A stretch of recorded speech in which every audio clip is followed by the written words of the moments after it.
అనుదిన దైవ కృప. ఆయన నేల నుండి దరిద్రులను లేవనెత్తువాడు, పెంట కుప్పల మీద నుండి బీదలను పైకెత్తువాడు. మన పరిస్థితులు కొన్నిసార్లు కిందకు పడిపోయినట్టు, జారిపోయినట్టు, ఇక లేవలేని పరిస్థితిగా ఉన్నట్టుగా అనిపిస్తుంది.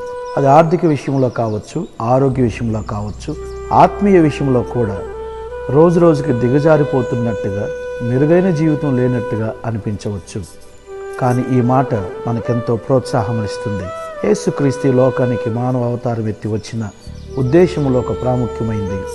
ఇటువంటి వారిని పైకి లేవనెత్తడానికి అపవాది మనల్ని కిందకు గుంజుతాడు, దేవుడు మనల్ని పైకి లేవనెత్తుతాడు. ఎదుగుదల లేకుండా, ఉచ్చ స్థితికి ఎదగలేక, ప్రయత్నాలన్నీ విఫలమై కలవరముతో ఉన్నవారిని ప్రభువు నిశ్చయంగా చూస్తున్నాడు. ప్రభువుకు ప్రార్థించు, ప్రభువుని ఆశ్రయించు. నిశ్చయముగా, మరి నిశ్చయముగా నిన్ను లేవనెత్తినది ఆయనే, మనుషులు కాదు. ప్రభువే నిన్ను పైకి లేవనెత్తుతాడు. God bless you.